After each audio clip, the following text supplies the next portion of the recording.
Advances in anti-rejection drugs make it possible for me, who has O-positive blood, to donate to Dale, who's A-positive. But for those of us who've gone through this, fate and faith seem to play a role as well.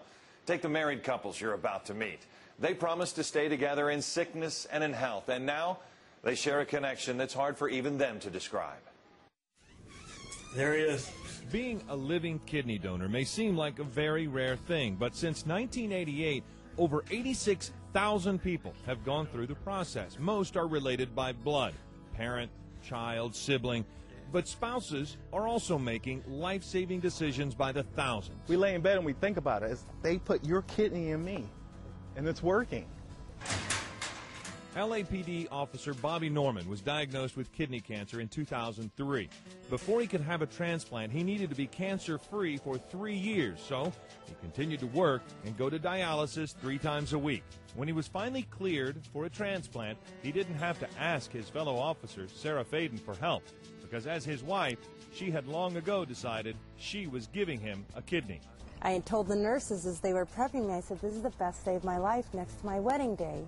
I said, I've been visualizing this room, these nurses, these doctors for 3.5 years, and they thought I was crazy. I think they thought they gave me the wrong medicine, but I knew. I had prayed, I knew everything would be perfect, and I had been waiting for this day.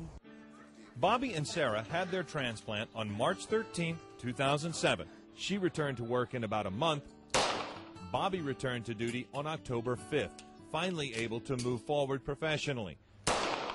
We have our thank you notes for the Donate Life Run Walk. For Kathleen Hostert, donating a kidney to her husband, Craig, in 1998 led her to change professions. His last dialysis treatment, when we walked out of the transplant center, there's 250 people that were still sitting in dialysis beds, and we know some of them are still there, you know, going to dialysis 3 times a week, and we just felt like we had to do something. So Kathleen left her job as a school teacher and now works for OneLegacy, a federally designated transplant donor network, and together with Craig started the Donate Life California Run Walk in Orange County to help raise money and awareness for organ and tissue donation. I was fortunate enough to receive the gift of life. It's starting to become to the limelight. People are realizing that organ donation is a very noble thing to choose, to put that little pink dot in your driver's license. Their 9-year-old daughter knows what Kathleen did, but for their 19-year-old son, Justin, he remembers the day almost 10 years ago when his mother gave of herself for his father. It was when I went into Justin's room that morning to say goodbye that it all hit me that, wow, what are we doing to this little boy? And, you know, he was like, it's okay, Mom, I'll be okay. Go ahead and save Dad's life and I'll be okay. Okay. Since 1988, over 8,500 spouses have become living kidney donors to their partner, over 700 just last year. Those numbers would suggest science is making the process easier. But for these two couples, their experience suggests fate plays a role as well. It was absolutely meant to be. Absolutely.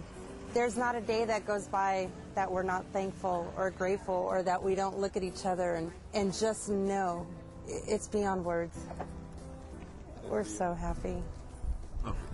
I can't put it in words. You can't describe it. She saved my life.